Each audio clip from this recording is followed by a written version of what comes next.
Welcome, Bronco Nation, to a very exciting episode of Bronco Talk here today. We're going to be going the fan in the stands perspective. We're going to be looking at how Boise State did in the spring game. Obviously, I'm not able to attend station here in Florida, but I've brought in a lot of local experts, top fans. In all seriousness, it's going to be a very casual conversation, but a lot of very top fans here from Boise, Idaho, who were able to attend the spring game. And we're just going to be getting their thoughts today. We're going to be looking at how the different top players, some of those different races, position battle races, how they performed here in the spring game, how the spring game overall progressed. We're going to talk about all of that today, and we'll get the impressions of what the feel for Boise State football and Boise State athletics as a whole is coming here into this 2022 season. So here we go. We're going to start it off. I've got Nick Wade here with me, founder of Bronco Nation Updates page on Facebook. Make sure you join the largest group of Boise State fans in the country there on Facebook, over 10,000 fans and growing. I also have Jason Jungling, famous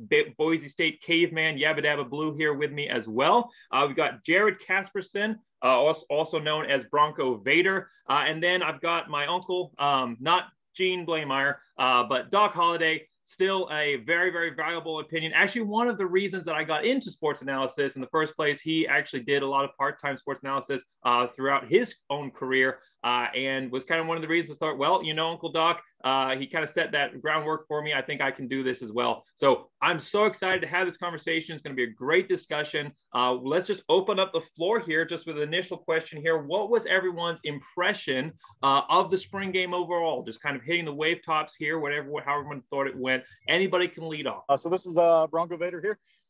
So, going into it, I looked at last year and was kind of looking at high hopes with our offensive line. Just because Jacob and I talked about this a little bit ago, our offensive line needed a little bit of improvement. And, sad to say, I didn't see a whole lot of improvement on our offensive line so far. Defense just annihilated us coming right out of the gate. Hank Bachmeier threw that interception, so did Taylor Green. But my overall impression of the entire game, they're going to have a good season, I honestly believe. If we can just get our offensive line kind of squared away, I think honestly we're going to have great talent out there in the backfield. We got great quarterbacks, guys. I mean, we just got to learn to use that talent. I honestly see high hopes. But my biggest gripe is going to be that offensive line. Overall impression that we're getting is great defensive play, and I think that was probably going to be a talking point throughout this video. I know it was definitely a big one in the local papers, but great defensive play. Maybe not offensive line performance. Again, I know that is a big ticket item for a lot of Boise State fans going back even through last season, 2020 through 2021. Some very, very weak offensive line play, even though I think it did get better there towards the end of 2021. And so a lot of fans, I think they want to see those changes. They want to see those improvements now coming into this season. And that's definitely going to be one of those bigger ticket items there for Boise State. Now, we keep in mind, it wasn't the full offensive line that we saw out on the field during the spring game. There was a lot of new pieces that they were putting in there. And we also didn't see all the starters out there. And overall, I mean, when you look at spring games across the country, and I remember even going back to 2011, watching Kellen Moore in his senior year, offenses always look bad in spring games. I mean, it doesn't matter who you have out there. The defenses always have a little bit of a natural advantage. So I think that's part of it, part of perhaps the reason that the defense kind of comes into it. They're just trying to go gung-ho as hard as they can. Whereas the offense, they're really working with a lot more moving pieces and trying to get the scheme down. I remember even watching, Kellen Moore and Doug Martin and Matt Miller and everyone else out there in the 2011 offense, and they didn't look that hot either. And of course, had a good season there in 2011. But I do think that offensive line is a concern, and it is disheartening not to see improvements right away off top. Jason, what was your impressions there? I know that you had great seats right there in the north end zone, right? Great seats. I got some good footage, actually contributed to the highlight footage I'm hopefully going to be able to interweave throughout this video as well. What was your impressions there? I know we were able to listen to it a little bit on those videos, but give us a little bit firsthand impression there. I mean, I agree with what Jared said. As far as the defense just blanketed the offense to start. Offense couldn't get anything going at all. It was a windy day as well, so the wind definitely played a part on any of the longer pass plays. Everything was pretty much cut short. A few screen plays and whatnot. There just wasn't there wasn't any big play production. The only highlight that I really saw was the field goal that we got, which was a 52-yard field goal, which was right down the middle. We did have a little bit of wind. Not a little bit. We had a lot of wind that did help get that ball over the field goal. So, as far as the quarterbacks go, it goes Hank as number 1, Green as number 2, and I can't even pronounce the guy's name out of Oregon State. But I'd put him at number 3. In that order, Green looked good. You kind of don't get a real feel for the offense as well as far as the quarterbacks go, because it's more of a flag football. You know, they're not taking any hits. And so when Green was trying to tuck and run, he had some open lanes where he could have, gone 40, 50 yards. But with them pulling a flag or doing a 2-touch system, they're calling him back as a sack versus, getting 40 or 50 yards. So it's really hard to judge a spring game on offense, period, because they're handicapped. Defense looked good. Offense struggled.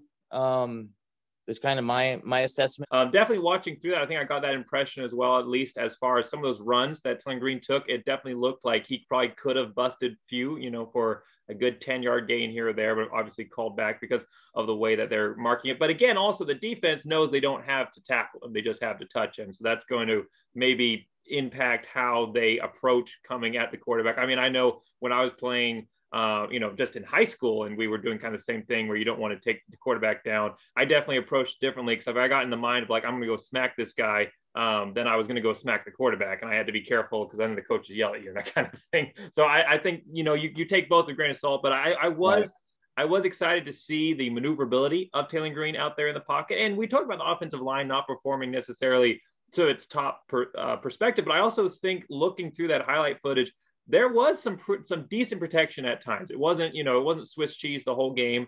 Maybe it wasn't what we wanted to see. Definitely up front as far as the rush game goes, as far as blocking the run, I don't think that was necessarily the best. But as far as giving some time in the pocket, I mean, Bachmeier was able to get quite a few passes off. Tillin Green was even able to get off quite a few passes. I think when he came to the second and third string guys, those is when you started to see some of the struggles, definitely for the offensive line. But I think what we saw in this spring game was definitely a positive step forward in that we saw the offense coming together a little bit more here. The quarterbacks, they threw interceptions. It's against our defense. But we saw some new guys getting involved in the offense. Now let's talk about some of these new guys that we saw out there. We can kind of come back to this discussion as well, the overall perspective, because I know everyone's not given theirs. But some of the new guys out there, some of the new wide receivers, some of the local guys. I mean, I know Ben Ford got some playing time out there. Eric McAllister, he got some shots. He got some looks. We had Austin Bolt got some looks as well. Did any of those jump out to you? Any of the local production and some of the new guys, did any of that jump out to you guys when you were watching the spring game? Second, McAllister, man. Woo! Boy, it was out of bounds, but that guy's got some hands on him. I'm excited to see this kid play. Watching him, I think it was Hank that threw it. I'm not 100% sure because I was watching more so the wide receiver, McAllister himself, than I was the quarterback. But, man, it was thrown right in the end zone, and he caught that right into coverage. And, I mean, he was just barely out. But I'm excited for that kid. I know exactly the play you're talking about. I watched that a couple of times. I think he was in. I mean, it was like you said. I mean, we go to instant replay on that. We look at the inches. They zoom in. I don't know. I think he might have been in. That was Tillin Green who threw that pass. And that's what got me excited because we talk about the running game. We talk about his abilities out there. But I think he really is a truly gifted athlete that if we give him some time, we give him some training. I'm not saying go take the starting job this season. It's definitely Bachmeier's position. But maybe coming into next season, maybe giving him some position play throughout the season. I think we're going to see him come in strong because that pass was over 2 defenders in the corner of the end zone where he floated it in perfectly. It was a great job by McAllister there, the tall receiver. Boise State doesn't have a lot of tall receivers, so he might be able to give something this season. But it was a great pass to float it right there into the corner of the end zone. Kind of going back to our previous discussion, I know kind of overall look here. I know, Uncle Doc, I know you've got a little bit more of a positive look on this. Do you want to share a little bit of your thoughts there on the overall performance here in the spring game? Yeah, you bet. First of all, Jacob, thank you so much for inviting me to join this esteemed crowd. I'm happy to be here. defense is always ahead of the offense in the spring game. That's a fact. 3 of the 5 starting offensive linemen were not playing, or the projected starting offensive line weren't playing. So offense struggled a bit. True. Biggest takeaways for me, and it's hard to see that coming out of a spring game. You've got both coordinators and the head coach have got another full year under the belt. I think that's going to pay a huge amount of dividends. I am excited for that defensive backfield. Last year we had one set starting at the beginning of the year, and there were some injuries and we created a lot of depth and a lot of experience. Those depth guys had a lot of experience last year. So this year that DB, the safeties and corners are looking strong. A little, losing something in the nickel, but I love the depth there. I love the defensive backs. Defense will be strong. Again, probably overall a third of the projected starters right now didn't play for precautions. Matlock was dressed, but he didn't play. Helani, I think, was out there. I thought just catch one punt maybe or kick, and that was it. Fun to see Austin Bolt, Ben Ford get some touches. Again, some local flair. And I think the tight ends are going to be a nice plus moving forward. There's some size and there's some speed. I think quarterback-wise, there are more quarterbacks than our running backs on the squad right now. I know that Andy Peters entered the portal today as a quarterback. Taylon Green has got a cannon, period. This building of the depth is going to pay off dividends in the fall on the O-line. Didn't quite have that depth last year. We saw that. DBs, they got blooded a lot of experience last fall, and now that shows. They look very strong. I'm curious. I didn't get to watch the linebackers as much as I normally do. That's why I usually key in, but I'm excited to learn more about them. Yeah, great to see Austin Bolt, Ben Ford, the receiving core as a whole. Cutter out there, and beyond. I know we mentioned some of the other names too, but offense not going to match up on a defense. About a third of the starters out, 3/5 of the O-line out. Kind of as expected.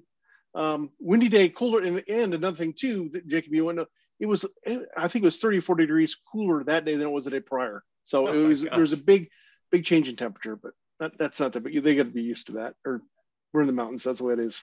Well, absolutely. And I think that another thing we're not necessarily considering as well is that it's a spring game and there's going to be tape, and other opposing teams are going to be able to see that tape. So Andy Avalos is not going to play all of his cards here in the spring game. He's going to keep it simple. He's going to keep it basic. He's going to keep the guys that he already knows what's going to happen with them. He already knows that George Helani is going to be the starter. He doesn't need to see him out there taking hits in the spring game. He's going to keep some of the offensive line guys that are maybe have some experience already, and give some of the new guys a chance to get some playing time or some of that in the stadium feel under their belt. So we definitely didn't see Boise State as they're going to be out there. And you never do see the full team of any team that you play in the spring game. I don't do it really that much anymore because I found it wasn't very helpful, but I used to try and watch the spring games for all the teams that Boise State was going to play, because ESPN used to do a pretty good job of televising a lot of those. They don't do such a good job anymore. That's probably the reason I stopped watching. But I watched Georgia when Boise State played them in 2011, and I learned nothing from that.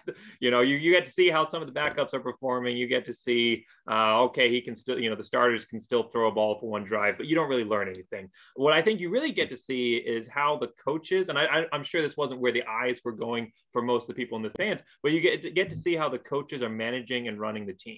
And it was definitely something that I was watching on the sideline last year during the season. And even though this is a fresh and this is a young coaching staff, they are adapting, I think, incredibly well to the stage. And I think the performance that we saw out of Boise State in the second half of the season, with that, going on that winning streak and playing so much better, especially defensively in the second half of the season, shows the big step forward that they were able to take even halfway through a season coming into this year. Before we kind of go a little bit more into the spring game, what was everyone's impressions? And I've talked to some of you about this personally, but what was everyone's kind of impressions of the job the coaching staff did last year? Obviously 7-5, we can get over that. But just as far as the coaching staff as a whole coming into this stage, a tough transition period, what was some of the impressions of that overall? Nick, you haven't really chipped in here yet. Do you have some thoughts on this? I don't think that we have a lot from last year. When we lost Helani, we lost our running game. So last season, I don't know what we can take from that, but experience. 7-5 to me, I don't have a problem with that. But going back to the spring game, What I got out of it was really cold, and I got a lot of optimism. So I generally, when I go to the spring games and the fall games, I get more out of. But for me, I look at like the quarterback receiver connections. I look at the mechanics of the quarterbacks, and I could tell you who's QB1 and QB2 just by looking at those small things. And that's what as a fan, I go to that. Now that we're going into like blue elevation, I looked at this whole spring thing as a different thing. I got to see the Noahs there, you know, because there's a possibility that Zeke Noah's brother might transfer over to Boise State for, you know, in the running back crew. So I got to see that, and I got to see like all the networking that goes on.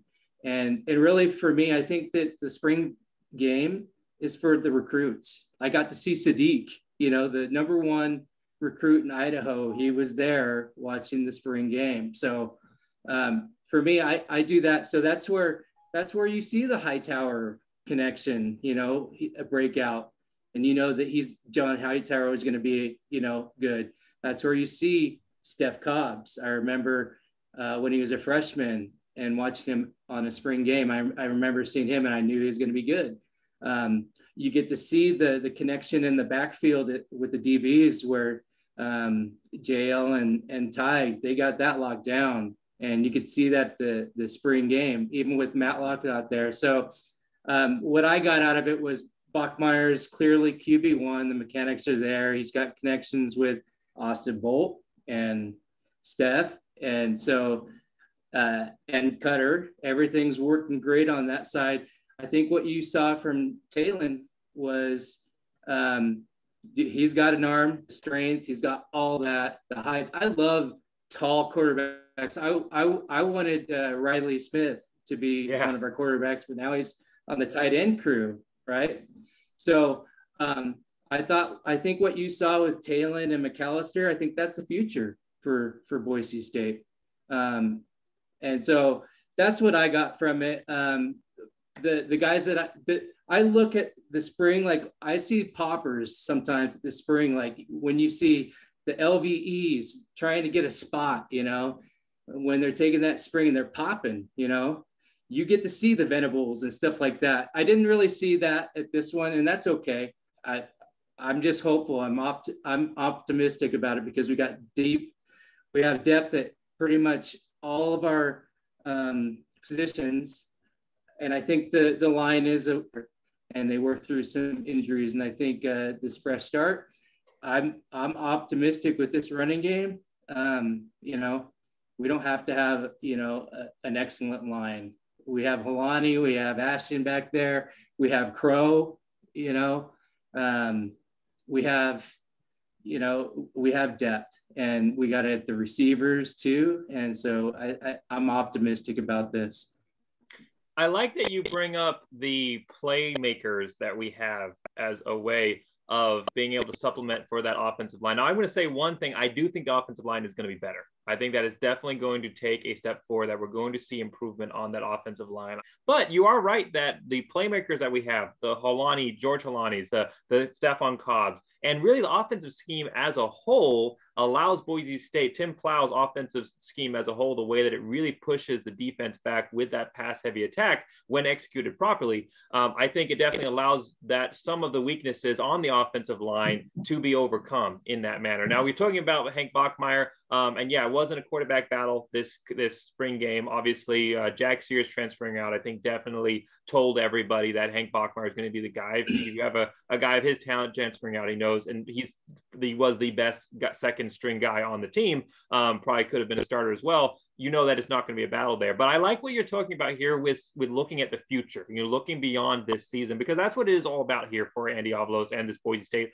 coaching staff. They have come in. Boise State they're not been on a decline. I'm not going to call them being on a decline the last 5-10 years, but we haven't been the team that's been in the Fiesta Bowls. You know, we haven't been the team that's been in that top group of 5 contention recently. And Boise State's been having good 10-win seasons except for last year, but they've been having good 10-win seasons, but they haven't been accelerating. And that was Boise State's upward trajectory. So they have plateaued a little bit. And Andy Avalos coming in here, he's not about installing instant success. He's about installing long-term success. It's going to be able to carry Boise State into the next era here of college football. And I like what you're talking about with Eric McCosker, with Taylor Green, some of these guys. Genty, I thought you talk about guys popping, obviously seeing some of the snippets here and through the perspective of the cameras, not being in person, but I liked what I saw out of Genty, especially that long run that he had, 15-yard run to the outside. He made a good decision to break it outside and had the speed to carry it on top. He's not going to displace Filani, but Boise State's always been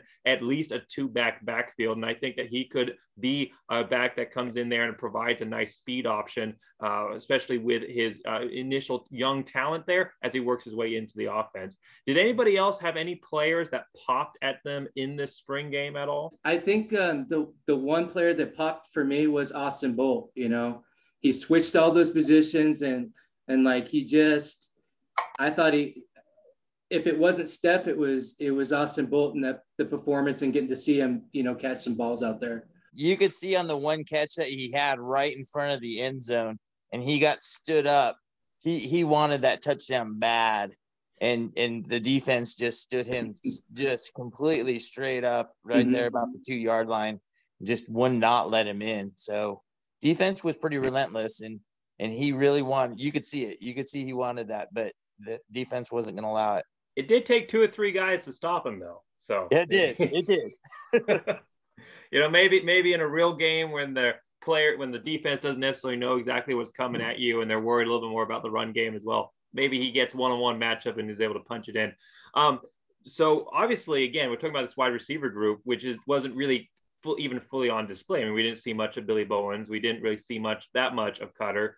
We didn't see anything of Latrell Capels really out there. Did you guys see him? I don't really read anything. I don't know if they were keeping him back for something, or if maybe he was maybe dealing with some form of injury. We don't really know. But it's a Boise State offense that I know the fans, they're looking at it. They're saying, okay, they lost the defense. Okay, they're always going to lose the defense in spring game. They didn't score that many touchdowns. Well, it's a spring game. And maybe it wasn't as explosive. Well, coaches aren't going to draw up that many creative plays and not running the hook and ladder in the spring game. They want to see the basics and see what the offense can go out and perform in the basic level. So what I think we did see, which was young guys coming in and performing at a high level. We talked about the catch from American Coster. We've talked about some of the catch and performances from Ben Ford. I think what we see is very hopeful for depth in that the spring game showed. Yeah, Uncle Doc. I don't know if I saw this guy pop as much, but he's clearly stood out. Is the left tackle transfer from Washington State? Yeah, that dude is huge. Clearly a half a head taller than everybody else on the offensive line or on the field. Just real big guy, and he got a lot of reps. So I'm eager to see where that takes him. And I understood, from what I understand, reading the papers, he's very flexible, can move across the offensive line. And at that size, that's nice to have. Well, and he better be, because Boise State has switched their offensive lineup like 7 times every season the last 3 or 4 years, going back to 2018. So I think that offensive line, I'm aligning the offensive line a little bit. I think we are going to see a definite improvement. I think the quality, and we'll talk about this when we talk about our projections of the season, I think the caliber of teams that we're facing this season, especially in the offseason play, is going to allow the offensive line to gel a little bit quicker versus being right up there in the battle lines right up front. So I think the offensive line is going to definitely improve, but I do definitely think it's important to have depth there, because it is a position, that group, that we've struggled to A, keep healthy, and B, struggled to show consistency. We've actually moved some players around. So last season, I think we had 6 iterations of offensive line before the end of the year, before they found something that really seemed to work. But overall, anybody have any last kind of parting shots here on the spring game impression before we kind of start talking about projections of the season here? Jared, you got anything else to add here, or anybody else? So we're talking about like players that popped and everything like that. I want to give a huge shout out to Hank Bachmeier, coming off, a 7-5. I'm not a big Hank fan by any means. He's not my favorite quarterback, and that's okay. But Hank Bockmeyer, he was actually moving. And it was actually nice to see him get out of his little pocket and actually move and complete some passes. And I will say this, he honestly looked really good. You know, I'm a little bit different though, because, you know, he kind of reminds me of like a younger version of Kellen Moore. And honestly, the way I see it is I would like to see Taylor Green go in first, just because he can move out of the pocket. He reads a lot better. I feel like his arm's a little bit quicker. They both threw interceptions. Yeah, that's going to happen with their defense as stellar as that is. But I would honestly say that it's going to be my personal vote.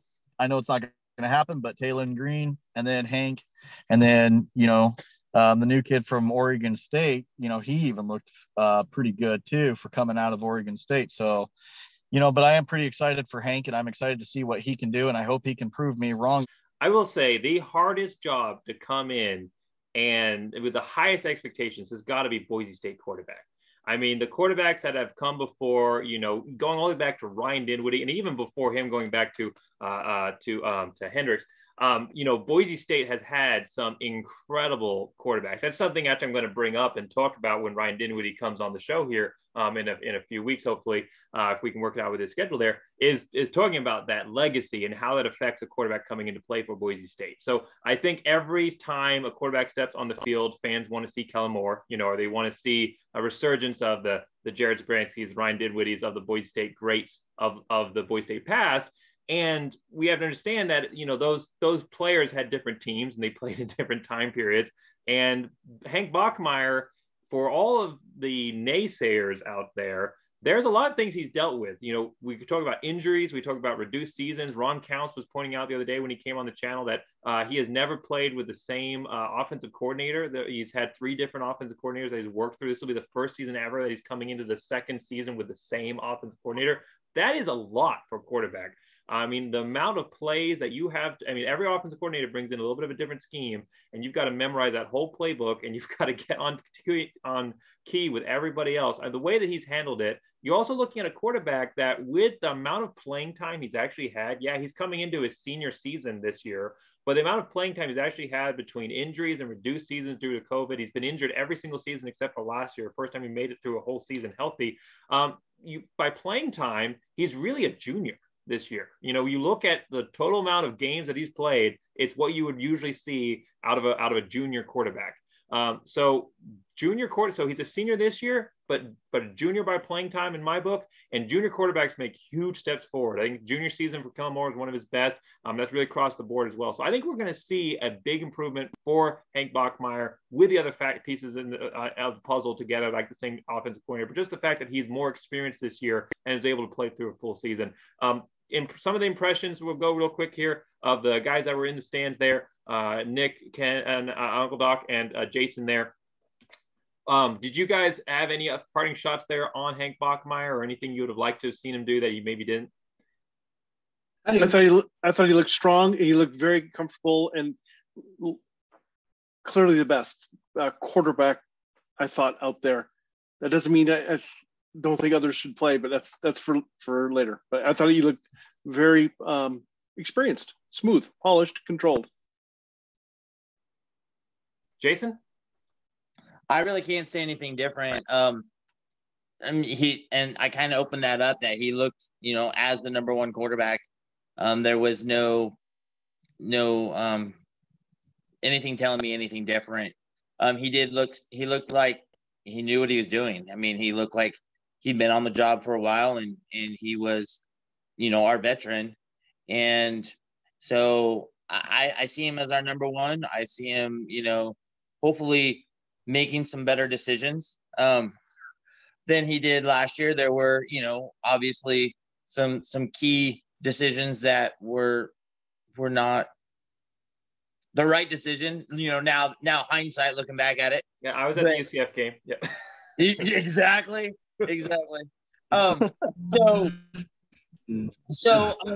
think he'll learn from that. You know, I'm hoping he'll learn from that. If he doesn't learn from that, he's going to get a lot of hate mail from the fans. But hope not. Yeah, I hope not. But it's you know, the fans, you know, I'm gonna say something about hate mail. I have always been one that has always been positive and always looked at the positive spin of things. And I've always been the one that was really hard on those that were hard on the team or picking on an individual or a player or a coach. I have never, ever been that person until now. And when I say that, I don't like Plow. I don't like Plow. I don't like Plow. I don't like Plow. I don't like Plow. I do not like our offensive coordinator one bit. Yep. I've been in the stands as a fan. I've been a fan on the couch, and I know I'm trying to be a quarterback, a couch quarterback or whatever, that we all are like, oh, you're just trying to be, you know. I don't like his play calling. I haven't liked his play calling. I can go back to certain plays. UCF game for one of them. 3rd and long, and we're going to run the ball, and we're at negative yards running. Negative. We're not even in positive yards, and he's going to run it. I think it was like a 3rd and 20. I mean, it was ridiculous. And you're going to go and do a run play. Now, granted, did Hank change that play at the line and saw something that maybe he thought, okay, maybe we're going to do a run here instead? I don't know. I really don't know. But the play calling to me was terrible. It was a Prince 2.0. I hated Prince. I don't care for Plow. They both start with P. I don't like him. And I really hope he's wrong this year. And the nation wrong this year, but I think a lot of people feel the same way. I'll definitely agree to that. I hated Prince. Oh gosh. I think that it's hard to judge a coach, especially I'd say anybody, but especially a coach on 1 year's performance, especially when you're coaching for the first time at that level. You know, first time as an FBS offensive coordinator, first time that you are bringing this new concept. I think it was definitely, you've seen much more of a balanced approach to Boise State in the past, and Tim Plow is an air raid style guy. Now, Ron Counts tried to debate me and say he wasn't an air raid style guy. He's an air raid coach. He wants to be balanced, but he's an air raid style guy, so he's going to prioritize the passing attack a little bit more maybe than previous offensive coordinators. And he's playing with none of his guys. These are all Brian Harson's guys are adapting to his scheme. I do think that there were a lot of questionable play calling second half of UCF and at times, you know, during the Nevada game and some other moments during the season. But we also saw some brilliant plays out of him. I mean, I'm trying to remember which game it was, but second half of the season, we send the wide receiver on an end around. So we send the wide receiver in motion. He flares out like he's going to block, and then they pass it to him on the screen when everybody thinks the ball is going to Shakir, and it goes to Cobbs instead, and he runs it in for a touchdown. I mean, that was a brilliant play call. What I think we struggled with last season was consistency and just knowing what's going to work at this level. So I understand the fan disappointment. Yes, I understand the fan perspective here with Tim Plow, and he's bringing something different. But I think that it's going to take, you know, it took a season to kind of get into itself. And I think that we're going to see a more consistent play calling this year. And I think that when he starts cutting some of his guys in, I think we'll see the difference. Ryan Mitchell joining us in here a little bit late in the discussion, but that's all right. We've kind of broken through our spring game impressions right now. We're kind of talking a little bit about our overall impressions of last season a little bit. Something that's been brought up here is the coaching, offensive coordinator specifically. But do you have any perspective you want to add here on the coaching as a whole, perhaps, or Tim Plow's performance last season? Yeah, I do. I think, you know, consistency was, you know, I heard you guys talking about consistency. I heard you guys talking about play calling.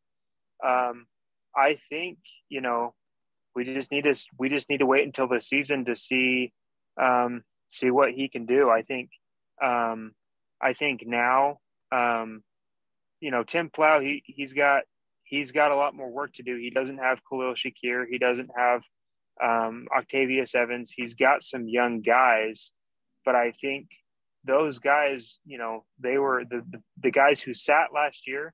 They were able to kind of see what he's capable of. So I think it's going to be a waiting game until fall camp to see what they have to say. I think we've definitely seen what Tim Plow is capable of. I mean, you think about BYU when we had absolutely nobody in the starting lineup. We were down a million guys, and we still had Shakir and everyone. But you think about BYU, you think about the Fresno State game, you think about he's capable of being a good offensive coordinator. And so I think he just has to make up his mind about what he wants to do. It looked like in the BYU game, we needed to run the ball, and that's what we did. We were successful at that. At the UCF game, the first offensive drive, it was bad, but then, we start to run the no huddle, get the guys going over the middle, get the ball spread out, have a healthy dose of everything. And I think just going into every game, he has to decide what he wants to do. And, I think that's going to be a key to success. I agree. The hurry up offense, whenever we ran a hurry up offense, we moved the ball and we usually scored. Anytime that we run a 2-minute drill at the end of a half or the end of the game, we usually score. When we slow the ball down is where we tend to we get into a 3rd and long situation. And again, we didn't have a running back last year with Helani being out, and they, I think, counted on that run. And like I said, we were negative yards at the beginning of the season. We just could not move the ball. And right. So, and I'm not putting 100% that onto the offensive line because, you do have a new running back coming in, the guy out of Oregon coming in. And then Crow looked amazing when he did get to touch the ball last year. So I'm sure he's going to add to this year for sure. But, yeah, when we ran a hurry-up offense, we looked great. When we slowed the ball down is when we didn't. And so yep.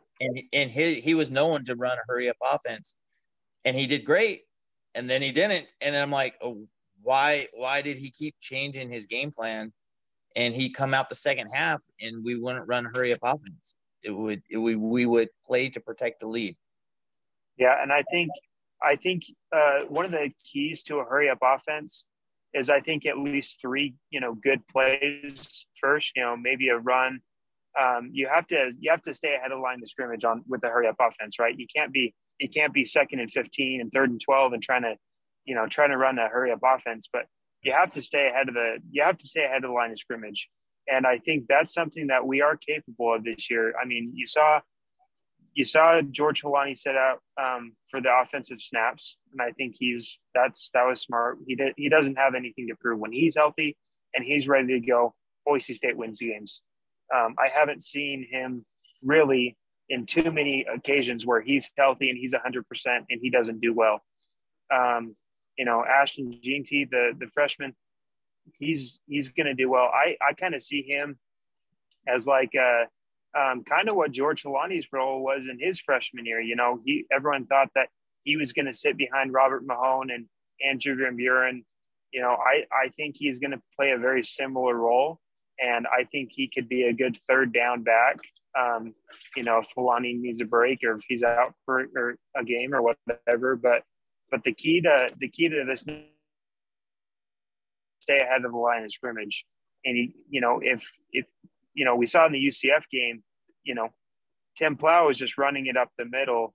The first couple offensive drives of the 3rd quarter, draw, halfback switch, whatever it is. And that it wasn't, obviously Habibi Likio, Van Buren, they're not George Helani, but when that's not working, then you can't expect to, make it happen. I agree. And I think especially we bring up the UCF game a lot because, first game, and it was a first impression of the coaches. And I think that was definitely second half was probably the worst play calling I saw all season. But it also wasn't the same play calling we saw replicated throughout the season. While I don't think the play calling, again, there were lots of questionable moments, there was lots of lack of consistency.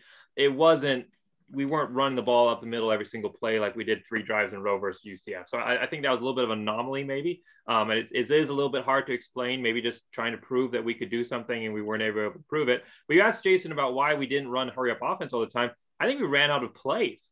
I mean, I think it's an offense that is adapting to a new coaching staff, and they're trying to install their vision. And the hurry up offense is one of the more complex offensive systems that you can run. There's a reason that it's only been really introduced in college football recently. And I think that while it's something that you definitely want to emphasize in practice, you just want to be able to put a team together. And the coaching staff joined the team at about halfway through the year last year, prior to the start of the football season. They didn't have a spring to really work out and get through things with them. And there were some COVID restrictions in place as well. So I think that it was maybe a lack of playbook, whereas coming to this season, they've had basically 2 years now to work on that playbook to get the players fully adapted to. I think we are going to see a different version of Tim Plow here. The main reason that I like Tim Plow is that he's different.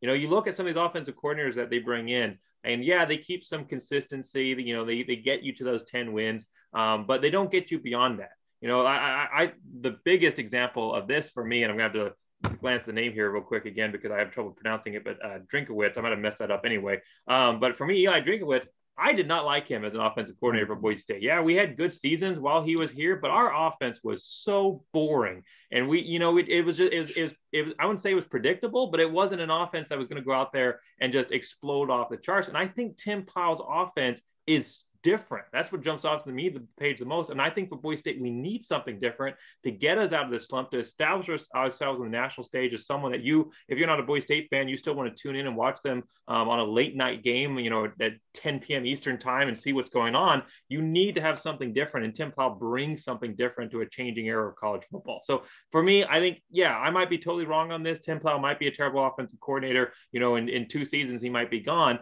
Or we might see an offense that we've never really seen at Boise State, come onto the national stage and shock the world. And I think that Tim Plow gives you that option. And yeah, it's a boom or bust, but I mean, I'm in it for the boom. Yeah, and I think I was a little surprised not to see any like we saw the 2-minute drill in the spring game, but that was a designated 2-minute drill. You know, the fast, like, hurry up, let's go. One thing I remember from the spring game last year is the very first offensive drive was a no huddle offense, and the plays looked very, very similar to what they ran against UCF. And so it was interesting that we didn't see that, but I agree. I think this year, it's over the summer, it's going to give them time with the young guys who know that they're going to start to develop deepen the playbook for the no huddle offense. Nick, you were going to add something in there? Yeah, so I'm reserving judgment on all that. Yeah, you know, there's some bad things going on last year, but you know, we get a fresh start. I think with a fresh product, and if everybody can stay healthy and execute, I think that this offense and the administration of the offense are a lot like Hawkins. Like, we're not going to stop. He's just going to keep the pedal on, and that's what I like. I'm optimistic about that because I personally, I think when we hit the field, I think we should just keep execute and score, you know, and just keep it up. We need that for, product recognition, you know, on the national stage. It looks a lot better, and I think that's the direction that we're going. And I think if we have, like last year, I think we did great for what we had. We had so many injuries and people switching over, and, there were some really good plays out of it. But I think, like I said, I reserve judgment. I think that I'm going into this season optimistic about our offense and the plays, because I think that we have the weapons to execute the playbook and the IQ. I do like one of the things Tim Plow said when he was hired is he said he doesn't look at the scoreboard until it reads 50. And obviously last season we weren't able to get to that point, but I think that we did. I mean, versus New Mexico, we kept piling it on 37-0 there. So I think that is something I'm excited about returning to. I've been preparing for the Ryan Dinwiddie video. So I've been going through and watching every single game he played in to to get highlights from that. And something that stands out to me is Boise State will be up by 3 touchdowns in the fourth quarter. And they'll still be throwing it deep for, and obviously I didn't grow up watching that because I was like, 7, 8 years old back then. But going back and rewatching the footage, it would be nice to get back to something like that. And I think that Tim Plow, we can question whether or not he has the skill to get us there. I think that'll be shown on the field, but he definitely has the desire to get us there. And to have an offensive coordinator to come in, and when I look at new guys and you don't have much on the table to look at them to begin with, what I look at is their heart attitude and their passion. And whether Tim Plow, like you said, has a skill or not, he is a Boise State blue collar guy. He wants to go out there and tear things apart. Yeah, I was going to kind of roll in and pull a couple of these points together and give my thoughts for moving forward. Yeah, absolutely. But last year's team, I think Coach Harsin left the cupboard a little bare. I think Coach Harsin left the cupboard a little bare. I think 7-5 was a huge success. Let me tell you why. That was a tough schedule. You got the 3 main coaches, the 2 coordinators and the head coach. First game of the season is a top 15 team, and the humidity on the down in Florida. First game, again, top 15 season with a Heisman type quarterback who got injured. Lost that game. We weren't supposed to win that game. That was not supposed to be a win. Oklahoma State, our kicker misses a field goal, and they were a top 10 team. So we lose at home to Oklahoma State. And here's another side note, and this is a personal thing. The PA announcer at our stadium plays the Oklahoma State fight song as a pep rally, and they just got charged up. I could see it happen. They're playing Garth Brooks, and I'm like, what are you doing? Garth Brooks, of course, attended school at Oklahoma State, so it charges them all up. Huge mistake. Nevada's lost last year. That was every generation. Nevada has an amazing team. Kaepernick, right? We lost to Kaepernick, and this team too. That mature coaching staff. This is a once in a generation team. What this Nevada team was, once in a generation, and that mature coaching staff made better halftime changes. Our growing coaching staff got out coached in the second half. Hats off to Nevada. It's not going to happen for another generation. Air Force was a 10-win team. The year before, Boise State didn't beat Air Force by much. And that was a JV team. So JV team 2 years ago, they bring back, I don't know how many seniors, 20, 30 seniors, strong Air Force team, 10-win team, San Diego State. So I'm just saying this is a tough schedule that they had last year with the Harsin leaving the cupboard bare, starting off on the East Coast, first game. Moving forward, this coming up schedule is drastically easier than it was last year, significantly easier. And then specifically, I want to go back to one thing about the quarterback play. Hank's the number 1 quarterback. However, I think they're going to put some wrinkles, and we'll see some packages and some wrinkles where we get to see Taylon Green play. I think it'll be pretty cool to see some special things for him. I think Danielson and Plow are going to grow immensely as coaches, and we're going to see that. They're young. This wasn't a 1-year thing, one and done. This will be a few years going forward. And again, a much softer schedule this year. Even within the Mountain West, is a little bit softer. So looking at the schedule last season, new coaching staff. So, it's just absolute firestorm. You got a new coaching staff. You've got a ton of injured players throughout the season that we never really saw a fully healthy Boise State team. Maybe Fresno State was the healthiest we were throughout the whole season. So you never really saw a necessarily 100% fully healthy team.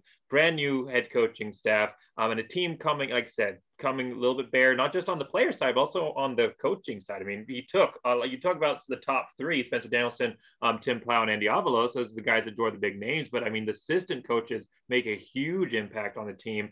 Their different position group levels, and Harsin took a lot of those guys as well. So yeah, all of those factors. And then you have the toughest schedule that I've seen for Boise State. Really barring none. The Mountain West was the best it's been in maybe since BYU and TCU were in it, as far as just overall top to bottom talent there. The playing Oklahoma State, who again top 10 team to finish the season. UCF, who if Dylan Gabriels hadn't gotten injured, I think that they would have finished the season in the hunt. 10 wins, maybe making a conversation to kick out Cincinnati from the playoffs there. You're talking about an offseason, a non-conference schedule that was absolutely crazy. And then the hardest, I think, conference schedule that we've had in a long time as well. So yes, lots of grains of salt, lots of different things to look at. I think that this season is going to be, I'm not going to put this season as the onus for the proving ground. I think year 3 of any coaching staff transition is when you get to really see what a coaching staff brings to the table. But I think we are going to see something different talking about that something different, let's start talking about a little bit of our projections here for this coming season. So we'll kind of open it up here to the final part of the video. Season projections here. Like you said, an easier schedule, a chance to build some momentum here. Oregon State is not Oklahoma State, and they're not a top team in the Pac-12, and definitely a game that fans are looking at is definitely a winnable game. I think we've won our last 3 matchups against Oregon State. I don't think we've lost a game against Oregon State since 2005, I think was the last time we lost to Oregon State. I'd have to go double check that again, so don't quote me on that one. But we've had some good. That was a bad call. The one that we lost to them was a bad call. That was when Absolutely. So we've had some luck against Oregon State here, and then you come up with New Mexico, who is not a top Mountain West team either, and then UTM, who is a FCS school, and then UTEP, who we beat handily last year and is going to be returning necessarily the same type of team this season. And then before you get to San Diego State, so you got a chance here where Boise State could be coming in the end of September 4-0 and maybe building some hype in the AP poll. UTEP and then San Diego State. And so this stretch to me after UTEP is going to be a rough stretch. I mean, you got San Diego State, Fresno State, Air Force, Colorado State, which is going to be so much better this season because they're basically just Nevada now with all the players and coaches transferring over there. BYU and then Nevada, who is going to be a different team, but they're a rival, and that's always a tough one as well. Before you end the season, Wyoming and Utah State. So 5-6 games there. That's going to be an absolutely brutal schedule, but a chance to maybe open the season up early with some wins. What's some projections here off the top? So for me, I'm looking at the schedule. I've been looking at it here. And I mean, if we could get over the challenge in Corvallis, I could see us going into and coming home against San Diego State. To me, that's a huge blessing to have San Diego State and Fresno come home. So to me, I think that Air Force is going to be a tough. Air Force and Colorado State and BYU, those 3 games right there for me, I think those are our toughest challenges of the season. So, if we can take one, or I see us losing maybe 1, and I'm not being a homer. I'm just saying because I see that momentum coming home from San Diego State and Fresno. If we hit them, then we got a confidence right there with the defense that we have, and with the weapons we have. If everything's clicking, like I said, I think there's one in there that might be the hiccup: the Air Force, Colorado State, or BYU. To me. Well, and obviously for Boise State fans, no matter what our schedule is, no matter what's going on, the expectation is we protect the blue. And there's going to be some challenges against the blue this season. San Diego State, Fresno State, Colorado State, BYU, and then UTM as well. They're not going to challenge, I don't think, on the blue. But the other 4 that I mentioned there, Fresno State, Colorado State, BYU, and San Diego State there, it's a blessing to have challenging opponents here. But obviously, defending the blue was not an accomplishment that was knocked out last season. The worst record on the blue is in the FBS history. I think going back to like 1997 was like one of the worst records. That was the last time that we lost 3 in a row, and then also to lose on the blue there like that 3 in a row. So, but again, some tough challenges. Andy Avalos has never lost to Fresno State, either as a player or a coach. He has never lost to Fresno State, so he's definitely going to be motivated. We saw that last season. 1 loss though, 11-1 with this record. I like it. I like the optimism. I'm definitely on the Nick Wade projection train here. But that is a tough ask against a very tough schedule. Is anybody else as optimistic as Nick, or do we have maybe some differencing opinions here? My road game that I'm attending this year is actually going to be Colorado Springs. I'm going to the Air Force game. We were going to go to Oregon State. We're not going to be able to pull that one off. So we are going to go to the Air Force game. I will tell you that my road record is not good. So I will tell you that. So most of the road games that we're going to, obviously, was the UCF. We went to the Oklahoma State game, BYU. The bigger games are the ones that we're going on the road.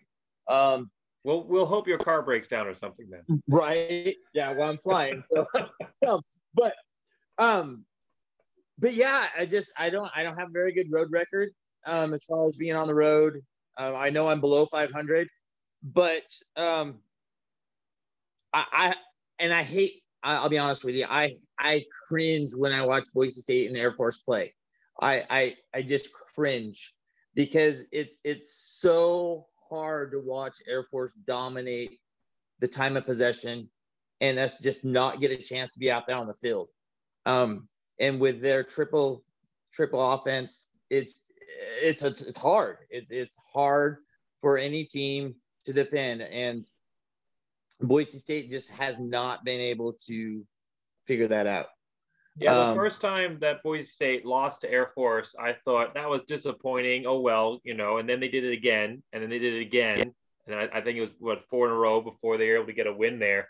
And I have never seen, and it's not like Boise State struggles that much against necessarily New Mexico, who also runs a triple option. Obviously, Air Force, much higher quality players. But I've never seen a team so consistently struggle against a play style. And I don't know if it's just because the way Boise State prepares, you just don't see it very much. But I mean, that goes for everybody else as well. It is a little bit of a kind of a bad omen almost kind of overhanging.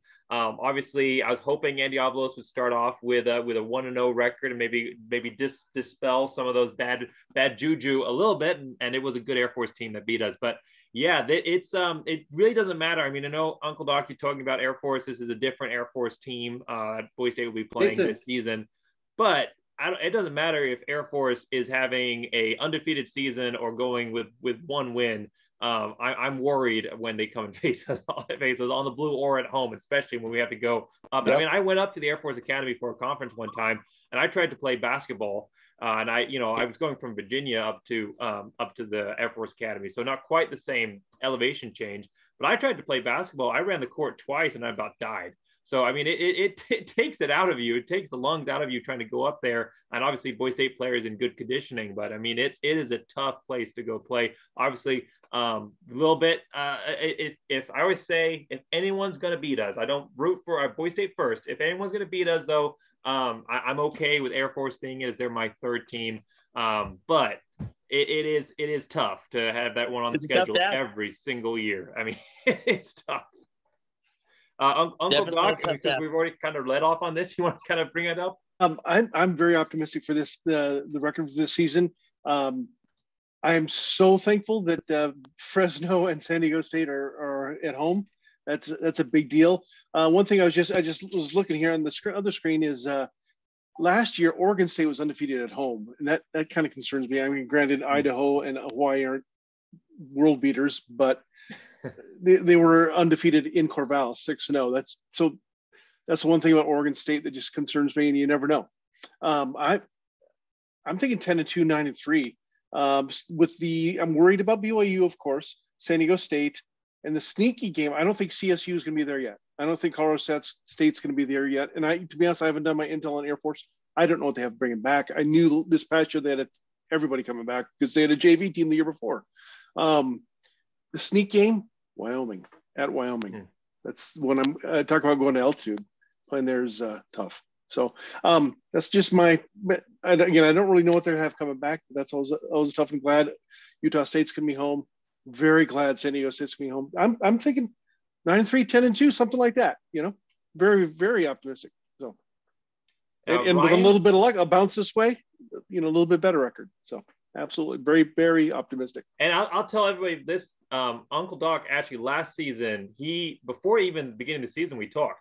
And he said, he pretty much called all the games, and he said, yeah, this team that Boise State's playing, with the matchup, I don't like it. He said 7-5 right off the bat. I was a little bit more gung ho. I was thinking maybe we might get to 9 or 10 wins last season, but he said 7-5. Had a little bit of a disagreement, and he called it exactly. And I said, he's saying 9 or 10 wins. I mean, that's good. I said 2-4 to start the season, and I think your grandfather got a little. Yeah, he didn't like that. But then we bounced back, got up to 7-5, exactly the way you called it there. So if this man's calling 9 or 10 wins, that's definitely a good sign for Boise State to push back. Obviously, Boise State fans, we want to go undefeated. We want 11 or 2. But after last season, I think that all of us would be happy with 9 or 10 wins here as a definite step forward. I like the schedule and the fact that we have a lot of home games. against some of the teams that I would be worried about. So, I mean, I love that schedule, man. That's a great schedule. It is a very favorable schedule, not just the matchups, but the way that, the home and away scheduling. I think it works out very nicely. If this was year 3 with this schedule, if this was year 3 for Andy Avalos and his coaching staff, I'd be calling undefeated, definite New Year's Six, maybe make a debate happen for the playoffs. I'd be saying that. Year 2, still a lot of stuff that we saw last season that needs to get worked out. Obviously, I'm not on the, Tim Plow it's got to go train. I'm definitely on the more positive outlook, but I do see a lot of things that need to be solved, a lot of things that need to be proved. A quarterback that I like in Hank Bachmeier, but who honestly has not proven that he's able to perform the way that that a lot of people thought that he would coming in as a high recruit coming in for Boise State. And I don't think we've seen the full abilities, the full potential of Hank Bachmeier yet either. And that has to be proved if he can bring that to the table. I don't know if the offensive line is going to be able to improve as drastically as they need to. I'm a little worried about the linebacker core. It's going to be something I'm going to be talking about in my next video with Carl Kiever here. I'm a little worried about the linebacker core maybe not being quite as deep as some of the other position groups. I think it's something that a group that we definitely saw struggle early last season before kind of correcting some things. That's probably the one possession group that there's a lot of competition right there, man. A lot of competition, a lot of question marks. I'm worried about, honestly, I'm worried about the wide receiver room. I definitely think we have a lot of talent, but a lot of unproven talent as far as who can carry the load. For me, it's just too many question marks to really go out of. And again, I'm going to do another video where I talk about, and I go through every game, and I'm going to look at what each of these teams are bringing back and what their records were last season and what Boise State can do coming in against them. So my projection might change, but right now, overall I'm looking 9 or 10 wins is what I would be happy with. 9, 10 wins would be a surprise. I mean, I think we'll come into the season here 4-0, and I think that we'll lose to either San Diego State or Fresno State. I know both at home, but I think that one of those will take a loss. I think that Air Force is going to be challenging. Between Air Force, Colorado State, and BYU, we'll take at least one loss there. And then to end the season, I think that we should win all 3 of those games, but I think that we're going to kind of do a little bit of a traditional Boise State, at least here in the last 10 years. Unfortunately, it's become traditional, but lose a game we shouldn't and drop one of those last 3 to come up with a 9-3 season, which would still be an improvement in my book. But again, I'm going to go through, and my prediction might change. I mean, here in a couple months when I make my final projection, I might be going 12-0 CFP, baby. I don't know. We'll have to see how it all works out. I love this conversation. It was a great time here discussing Boise State's future, talking about the spring game, talking about Boise State's projection here for the future schedule, and talking about these future athletic plans and what Boise State brings to the table. I'm excited for what Boise State looks for coming this 2022 season. Make sure you catch my Boise State 2022 football preview series. We're going to be having former players. I kind of mentioned it already, but we're going to have a Carl Kiever is going to be the first one. Great, outstanding linebacker for Boise State. Come and talk about this. Boise State 27. Absolutely. The Boise State front 7, he'll be talking about that with me in the first projection video. We'll also have Ryan Dinwiddie, Tyler Rassa, Dryzen James, and Derek Schumann all coming on. I'm hoping also to be able to get Jerron Johnson. We communicated a little bit, but I haven't gotten anything solid from him. But I'm hoping to get some other great players on as well. I'm excited for the future here, and I can't wait to see what this season brings, whether it's a 9-win season, or it's an 11-1 like Nick's saying, or 12-0, where Boise State fans were always rooting for that 12-0. Whatever it is, I'm excited to see what we get. Thanks so much for being on here with me, guys, and everyone else who had to dip out as we went along. But thanks for watching, and as always, end every video like this. But as always, go Big Blue! Go Big Blue! Go Broncos!